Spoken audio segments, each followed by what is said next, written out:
열왕기하 23장 10절에서 13절 저와 한 절씩 교독하시겠습니다. 사반 서기관은 왕에게 hil기야 대제사장이 자기에게 책 한 권을 건네주었다고 보고한 다음에 그 책을 왕 앞에서 큰 소리로 읽었다.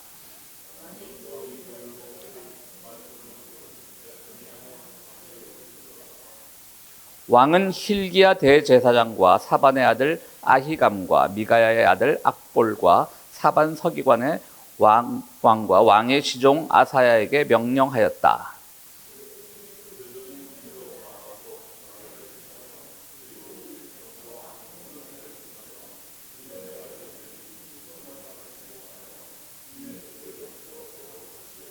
함께 하시겠습니다.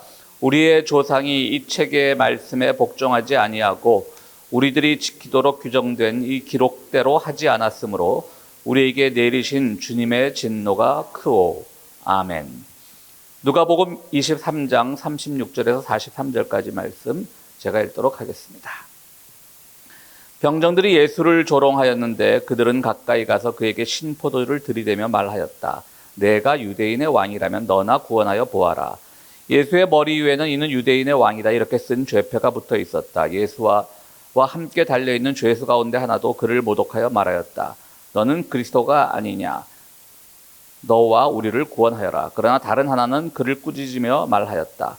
똑같은 처형을 받고 있는 주제에 너는 하나님이 두렵지도 않느냐? 우리가 저지른 일 때문에 그에 마땅한 벌을 받고 있으니 당연하지만 이분은 아무것도 잘못한 일이 없다. 그러고 나서 그는 예수께 말하였다. 예수님, 주님이 주님의 나라에 들어가실 때에 나를 기억해 주십시오. 예수께서 그에게 말씀하셨다. 내가 진정으로 내게 말한다. 너는 오늘 나와 함께 낙원에 있을 것이다. 아멘.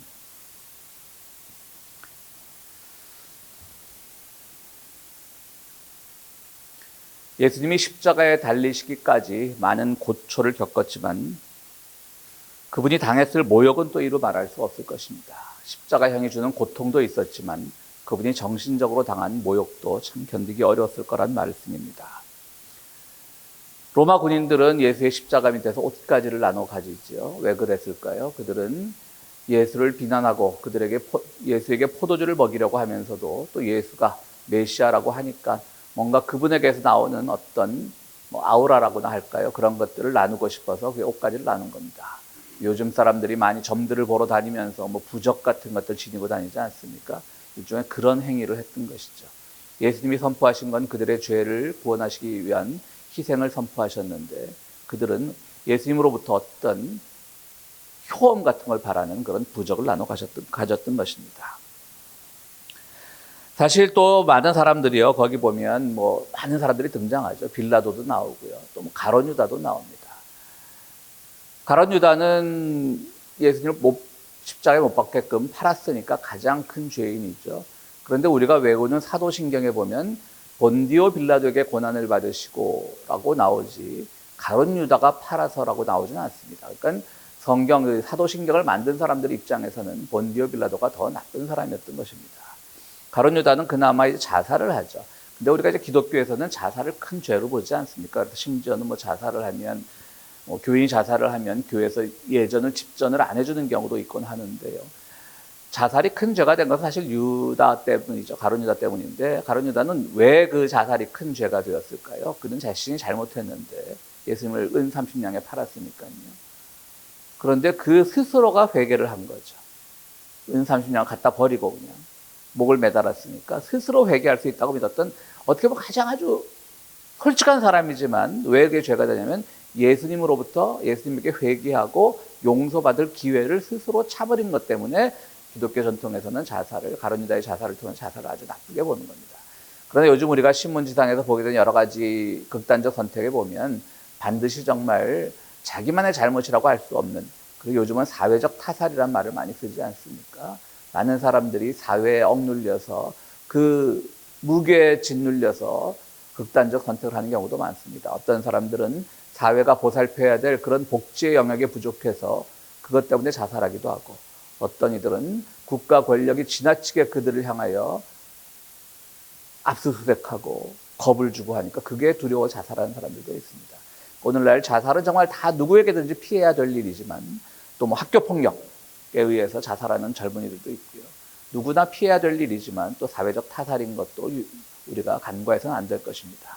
오늘 설교와는 관계없는 얘기지만 이 자살 얘기를 하면서 잠깐 제 경험을 말씀드리면요. 제가 한국에서 부교육자로 생활을 할 때 고등학생들도 함께 가르쳤는데 고등학생들 중에 아주 가난한 집 아이가 하나 있었는데 혼자만 교회를 다녔어요. 근데 어느 날 그 아이가 와서 저에게 와서 누나가 어젯밤에 자살했다고 장례를 직전을 해달라는 거예요. 그걸 어떡합니까? 그래서 저는 그걸 당회에 보고를 했죠. 제가 뭐 담임 목사도 아니기 때문에. 그러니까 당회에서는 당연히 거절을 합니다. 왜 거절했냐면 그 아이 혼자 나왔어요. 그리고 그 아이의 아버지는 동네에서 유명한 아주 주정뱅이였어요. 술만 먹으면 온 동네가 떠나가라고 소리를 지르고 때로는 교회에 와서 자기 아들 교회에 빠지게 만들었다고 행패를 부리기도 하고. 그러니까 그런 아버지의 주정을 못 견딘 그 아이의 누이가 한 20대 초반이었나 기억나는데요. 그 아이의 누이가 극단적 선택을 한 것입니다. 그런데 당회에서는 일단 그 아이가 예수를 그 아이는 그 누이는 20대 초반의 누이는 교회를 나오지 않았거든요. 그러니까 일단 믿음이 없는 사람이다. 그리고 자살했다. 라는 이유로 교회에서 장례식 집전을 거부를 했습니다. 또 꼭 그것 때문에 거부했을까요? 그 아버지에 대한 원망도 있겠죠. 맨날 교회 와서 행패 부리니까. 그래서 이제 힘도 없는 부교육자인 제가 그 담임 목사님과 장로님들 앞에서 제가 하겠습니다라고 했습니다. 저는 그때 그 사람들의 그 얼굴 표정을 아직도 잊을 수가 없습니다. 뭐야 이건 이단 아니야? 약간 그런 식으로 쳐다보더라고요. 그러더니 또 한편으로는 어떤 표정을 짓냐면요. 너 그러다가 하나님한테 벌 받아. 이교도 믿지도 않는 사람에다가 자살하는 사람인데 어떻게 그 아이의 장례를 치러줄 수가 있냐라는 그 표정들도 있었어요. 어쨌든 했습니다.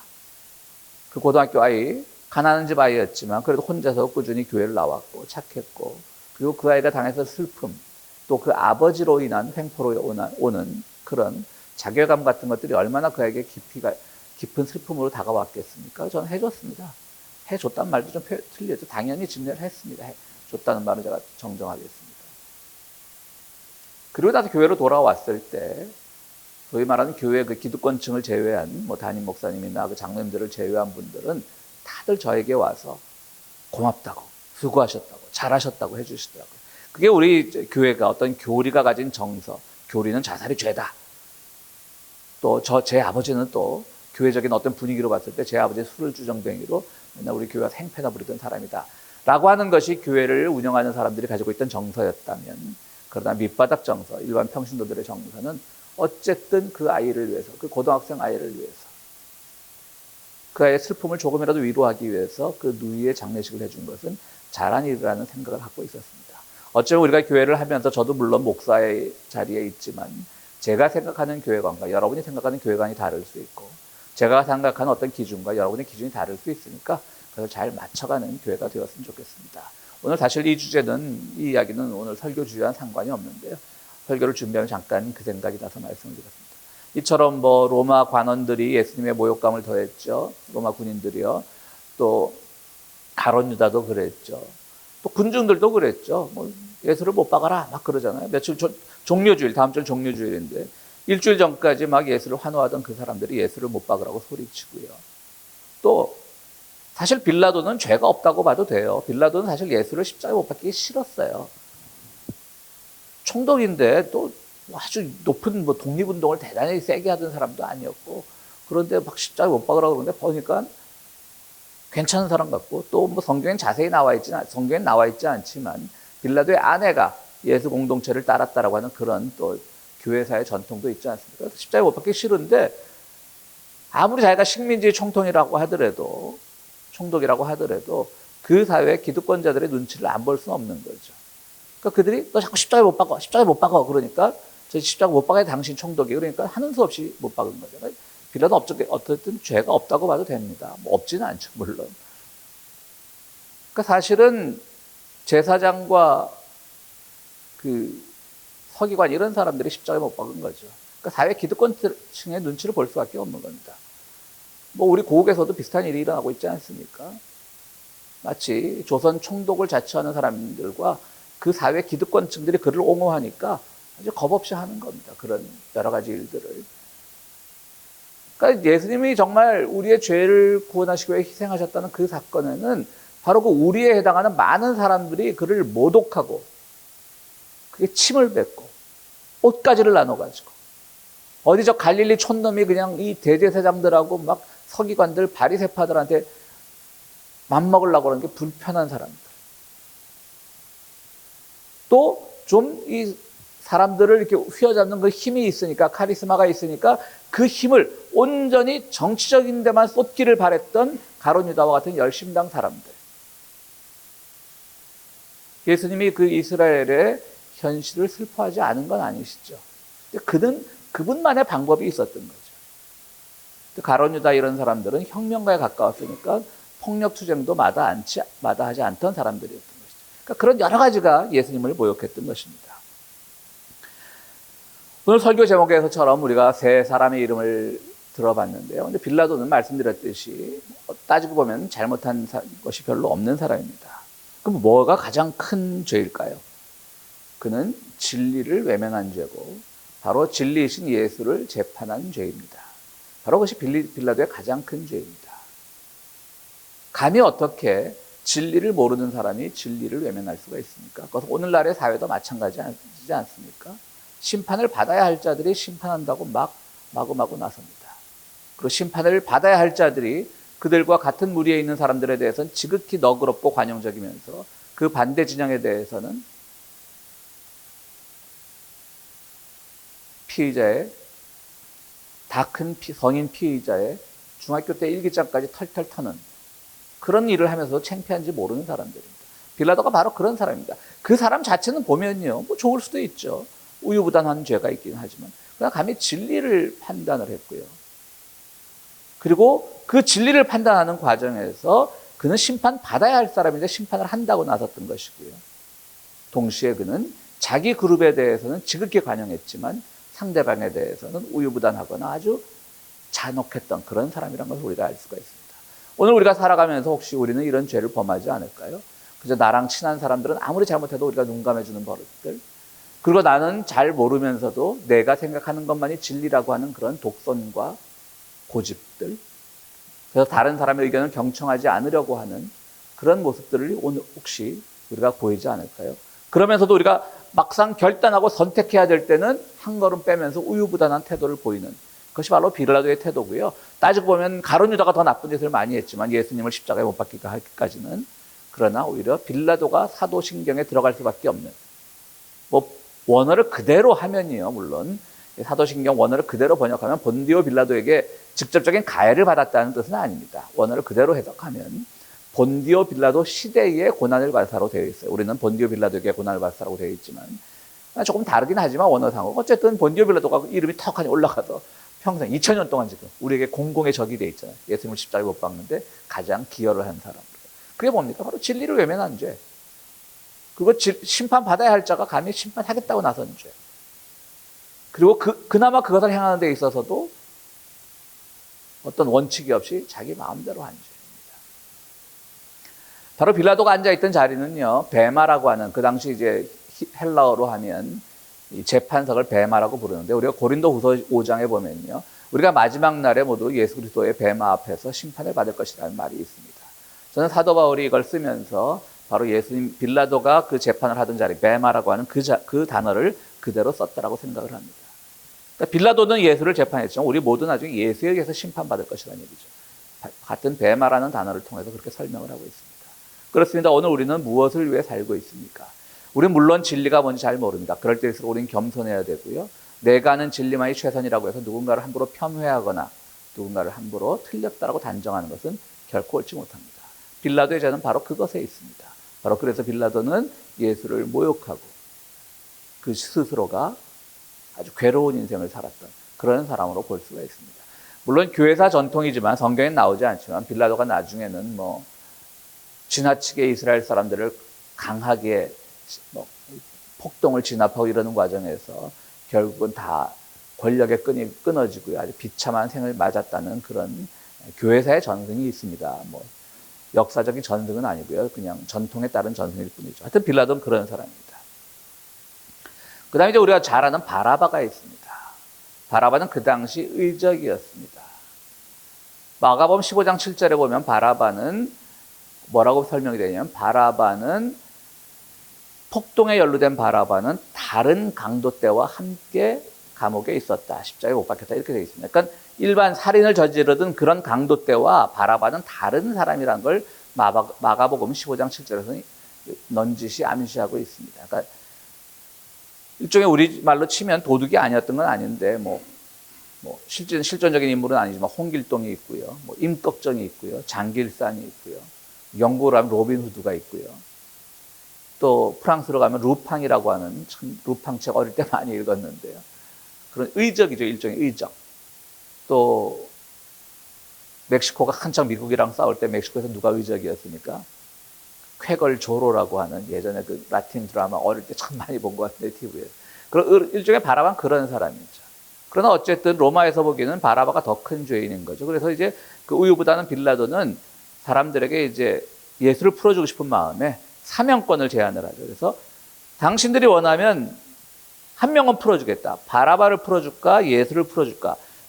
빌라도가 그렇게 물었을 때는 예수를 풀어주자라고 하는 그 마음이 있었던 거예요. 그러면 처음부터 사명권을 행사했었어야죠. 물론 그럼 예수님이 십자가에 못 박히지 않으면 교회사적 전통, 우리의 신앙의 전통이 어떻게 될 건가는 의심이 좀 생각해 볼 부분이지만요. 어쨌든 그는 우유부단하게 역시 바라바를 풀어줄까? 예수를 풀어줄까 묻습니다. 그런데 군중들이 아시다시피 바라바를 풀어달라고 합니다. 빌라도와 마찬가지로 바라바도 어찌 보면 원칙적인 죄는 없죠. 그냥 나가라 그래서 나간 건데요. 오히려 그 바라바를 풀어달라고 했던 그런 군중들이 죄죠. 왜냐하면 그들은 뭔가 눈앞에서 보이는 통쾌한 것, 막 그냥 그 순간 뭔가가 해결되는 것, 그런 걸 보기를 원하지 않습니까? 물론 그 사회는 그런 면이 없잖아요. 있습니다. 우리가 요즘 더 글로리가 워낙 끝나고 나서도 이렇게 많은 인구에 회자되고 있는데, 더 글로리가 주는 장점은 뭡니까? 물론 단점도 있겠죠. 사적 복수가 이렇게 용인되는 사회가 올바른 사회냐. 그런데 많은 사람들이 공적인 복수가 안 일어나니까, 많은 사람들이 힘 있는 것으로, 많은 사람들은 권력 있는 것으로 복수를 받아야 될 대상들이 그 복수를 법의 이름으로 교묘하게 피해가니까 사적 복수를 하는 드라마를 보고 사람들은 통쾌할 수밖에 없는 거예요. 여기서 많은 문화평론가들이 사적 복수의 시대가 옳으냐 그러냐라고 말을 하는데, 저는 그 사람들도 물론 그 얘기도 주의 깊게 들어야 되지만, 왜 사적 복수가 용인되는 사회가 됐냐에 대해서는, 환호받는 사회가 됐냐에 대해서는 누구도 묻지 않고, 이 사적 복수를 다룬 드라마가 이렇게 인기 있는 것은 우리 정서적인 문제다. 왜 우리의 정서를 문제 삼습니까? 그런 사회를 만든 사람을 문제 삼아야죠. 극작가가 그런 말을 했다면서요, 섬뜩하게. 그분이 워낙 인기 있는 극작가니까 돈이 많은 모양입니다. 근데 그분이 그러니까 학교폭력의 피해자죠. 그런 말을 했다 그러죠. 나는 그들에게 아직도 얼마든지 복수할 만한 돈이 있다라고. 굉장히 아주 그냥 끔찍한 학교폭력을 당했었던 모양이에요. 그러니까 그런 것들이 사실 제가 말씀드렸듯이 옳은 것은 아니지만요. 그러나 그런 사회를 만든 그 분위기를 먼저 우리가 짚고 넘어가야지, 개인의 사적 복수가 왜 용인돼야 되느냐라고 묻는 것은 그 문화평론가들도 잘못된 거죠. 바로 그런 겁니다. 오늘 이 바라바는요, 바로 바라바를 풀어주라고 하는 사람들은 사적 복수를 기다리는 사람들인데, 예수님 맨날 사랑하라고 그러니까 싫었겠죠. 저는 충분히 이해합니다. 군중들의 태도는. 그렇다고 바라바는 죄가 없을까요? 바라바는 어떤 죄를 지었을까요? 그에게 돌아오던 부당한 이익을 외면했어야 되죠. 물론 죽음 앞에서 그런 용기 있는 사람은 없습니다. 그러나 적어도 바라바는 예수의 명성을 알고 있었고, 바라바는 적어도 어쨌든 나는 여기서 풀려난다라고 해도 나중에 나는 이 로마 이 친구들이 나를 다시 안 잡아놓을 리가 없다라는 생각도 할 수 있었을 거예요. 그렇다면 정말 의적답게, 물론 쉬운 일은 아닙니다. 저라도 못하지요. 너 나가고 빨리 나가야지. 남은 사람이 어떻게 되든 말이든. 그러나 우리가 이것을 상징적으로 우리가 해석을 해보자면, 오늘 우리는 또 세상을 살아가면서 우리에게 주어진 부당한 이익을 외면할 수 있을까? 참 우리 믿음 생활하는 게 어려워요. 많은 사람들이 부당한 이득 앞에서 자기 것을 챙기는데 주저하지 않거든요. 바라바에게 주어진 것은 부당한 이익이고 부당한 혜택이지만요. 또 죽음을 면한다는 데 있어서 누구라도 거절하기 힘든 거지만 그럼에도 불구하고 결과적으로는 우리의 삶에 가르쳐주는 것이 바라바는 죄인이었고요. 우리가 살아가면서 그런 부당한 이익에 우리가 현혹되어서는 안 된다는 그런 가르침을 주고 있습니다. 세 번째로도 사반이라는 사람이 나옵니다. 오늘 우리 열왕기하 말씀을 읽었는데 열왕기하 말씀은 어떤 말씀이냐면요. 요시야 왕, 남유다 왕국에 그나마 개혁적인 왕이 있었어요. 근데 이 사람이 어떻게 개혁적이 됐냐면 어느 날 성전 이제 리모델링을 하고 있는데 거기 옛날 오래된 창고에서 오래된 책이 나왔어요. 펴보니까 율법책이에요. 그러니까 이 당시 사람들은요, 이스라엘 남북왕국이 분열되었을 때는 이런 모세오경이니 뭐 창세기 이런 책을 모를 때예요. 다 필사본으로 전승되다 보니까 어디 이거 뭐야? 하고 창고에 던져놓고 이럴 때죠. 그럴 때도 제사장들이 제일 그럴 땐 좋죠. 왜냐하면 사람들이 성경을 못 읽으니까, 그때 뭐 인쇄술도 없으니까, 문맹률도 높으니까, 거기다가 뭐 두루마리 자체 원본도 없어졌으니까. 그 제사장들은 그냥 자기들이 전승받은 대로 그냥 거짓말하면 그냥 사람들 겁주기 딱 좋은 거죠. 그런데 오래된 창고에서 옛날 문서가 나온 거예요. 그래서 hil기야 제사장을 불러서 야, 좀 읽어봐라. 왕은 좀 잘 못 읽었나 보죠. 그 hil기야 제사장도 못 읽어갖고 사반이라는 사람한테 너 읽어봐라. 그때 읽어봤어요. 그때 거기서 이제 출애굽기, 뭐 레위기, 이런 신명기 이런 데서 정말 하나님을 막 따르고 이런 것들이 나왔지 않았겠어요? 그러니까 요시야가 야, 제사장들한테 속았구나. 우리 종교개혁하자. 그래서 요시야 하면 구약의 종교개혁을 한 왕으로 유명합니다. 바로 그때 그 오래된 율법책을 읽은 사람이 바로 사반이라고 하는 사람입니다.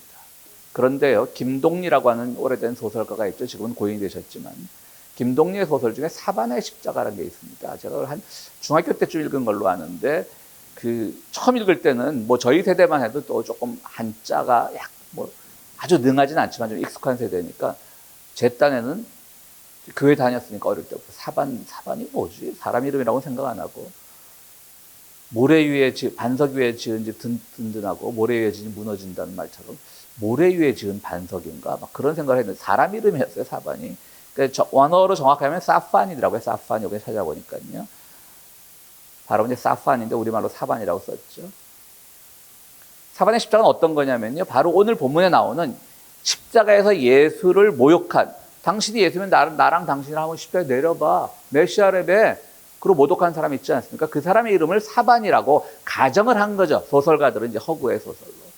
그러다 결국 이 사람도 따지고 보면 혈맹단이라고 해서 아마 가룟 유다가 속했던 그 열심당을 빗대어서 만든 것도 가상의 조직이겠죠. 혈맹단 하면 이름부터가 좋잖아요. 피로 맹세한 단이에요. 그러니까 완전히 바라보다 더 세게 독립운동하던 그 단체였어요. 그러다 십자가에 못 박힌 거죠. 분명한 거는 바라바도 그렇고 이 사반, 물론 알려지지 않은 일이지만 김동리가 봤던 사반도 그렇고 십자가형은 정치범들만 형벌 내리던 형틀이거든요. 그러니까 다 정치범이었다는 얘기예요. 잡범이 아니라 일반 그냥 살인범이 아니라. 그러니까 사반도 그런 거죠. 혈맹단의 단장이었던 거예요. 그래서 이제 김동리 사반의 십자가는 그가 왜 그렇게 혈맹단의 단장이 되는지 쭉 왔다가 이제 극적으로 예수와 십자가 위에서 만나면서 결국 자기 구원을 포기한 그런 사람으로 김동리 소설가가 그랬죠. 굉장히 저는 김동리 소설가가 문학작품으로 굉장히 뛰어난 사람인데요.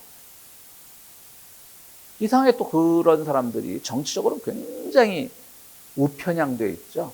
그래서 참 말년까지 그러다가 그 좋은 자기가 남긴 그 좋은 작품들에도 불구하고 말년은 거의 뭐 사람들에게 손가락질 받는 그런 소설가가 되고 말았는데요. 어쨌든 그건 중요한 건 아니고 작품은 굉장히 훌륭한 작품입니다. 그 사람의 이름을 사반으로 삼았던 겁니다. 저는 김동리 작가의 뛰어난 점을요. 이 사반이라는 게 자기가 창조한 이름은 아닌 거예요. 구약에서 나온 인물이에요. 근데 구약에서는 종교개혁을 이룬 사람이에요. 종교개혁을 이루는데 요시야 종교개혁을 이루는데 기틀을 마련한 사람이에요. 그런데 이 사반이라는 이름을 예수의 십자가에서 예수를 모독한 사람의 이름으로 다시 썼어요. 왜 그랬을까요? 정말 그 점에서 김동리 작가가 굉장히 천재적인 상상력을 발휘했다고 생각을 합니다. 그러니까 이 율법적인 사람, 이거는 죄고 아니고 막 나만 옳고 이런 율법적인 사람. 요시야 때는 구약 시대는 율법의 시대니까요. 그걸 예수 십자가에서 보니까 물론 같은 사람은 아니고 뭐 후손도 아니겠지만 가상의 인물이니까 이 율법이 예수를 위해서 사랑과 믿음과 그런 것들 앞에서 율법이 자기가 아직도 더 강하다고, 구약의 시대라고 아직 강조한 거죠. 저는 김동리의 세계관이 거기 있다고 봅니다. 그러다가 오히려 예수의 사랑에 감화를 못 받고 결국은 같이 죽음을 당하고, 그러나 다른 한편에 있던 강도는 오늘 저를 구원하여 주십시오 하니까 예수께서 오늘 네가 나와 함께 낙원에 있으리라고 대답을 들었지 않습니까? 그러니까 세 번째 사반이 주는 교훈은 뭡니까? 구약의 율법의 그 사반과 비교할 때 나만이 옳고, 그리고 끝까지 그 자기의 주장, 자기의 고집을 놓지 않은 그런 옹고집 같은 사람들, 그리고 끝까지 회개할 기회를 얻지 못한 사람들, 그리고 남의 탓을 하는 사람들. 자기가 정말 이스라엘 독립운동을 하다가 잡혀서 십자가에 죽게 되었으면 정말 우리 안중근 의사처럼 용기 있게, 윤봉길처럼 용기 있게 그렇게 스스로가 최후를 맞이해야 되는데, 프랑스에서 레지스탕스 운동을 하던 그 블로흐라고 하는 그 역사학자는요, 레지스탕스가 잡혔어요. 뛰어난 역사학자인데 죽으면서 그분도 마찬가지 말을 했어요. 내가 오늘 가장 영광되게 죽는다. 야, 이 인생 한 인생 살면서 병상에서 죽거나 늙어 죽거나 얼마나 정말 비참한 부끄러운 일이냐. 나 오늘 과감하게 이렇게 용기 있게 독일군의 총살형을 당한다라고 말을 했을 정도. 그러니까 그런 죽음이 아니라, 저도 사반은 그렇게 했어야죠. 사반을 정식 유무라고 생각하면. 그러나 예수님을 탓을 한 거죠. 오늘 우리는 또 이렇게 마지막까지 잘된 건 내 탓이고 못되면 하나님 탓하는 그런 신앙에 빠져드는 것이 아닌가. 그러니까 십자가 신앙을 통해서 우리는 구원의 메시지도 발견해야지만, 오늘 이 대표적인 세 사람, 빌라도, 바라바, 사반, 이 세 사람을 통해서 빌라도는 감히 진리를 외면하고 지가 진리이냐 행세했고, 바라바는 자기에게 돌아오는 그런 이득의 순간을, 불의한 이득을 외면하지 않았고, 사반은 자기가 행한 일을 스스로 무시하고, 제가 독립운동을 해서 훌륭한 일을 해야죠. 근데 그걸 오히려 죽게 된 것을 예수 탓으로 돌리는, 핑계를 예수 탓으로 하는 그런 세 가지 인간 유형이, 오늘 우리가 십자가 앞에 선 우리 안에도 그런 유형이 없는지 한번은 살펴보자는 말씀입니다. 여러분들, 내가 옳은 일을 했으면 그것으로 희생을 당할 때 우리는 기꺼이 기뻐해야 되는 것이고요. 그것을 왜 나를 구원해 주지 않냐고 예수님이 탓할 일도 아닙니다. 나에게 불의한 이득이 왔을 때 힘들지만 기꺼이 외면할 수 있는 정신, 그리고 늘 진리 앞에서 겸손한 마음, 그런 것들이 또 십자가가 우리에게 주는 교훈이기도 할 것입니다. 사랑하는 성도 여러분, 오늘 십자가 앞에 섰던 세 사람의 그런 부끄러운 모습을 보면서 오늘 우리는 십자가 앞에서 얼마나 떳떳할 수 있는지를 생각하는 시간이 되었으면 좋겠습니다. 오늘 우리 말씀을 생각하시면서 함께 기도하시도록 하겠습니다.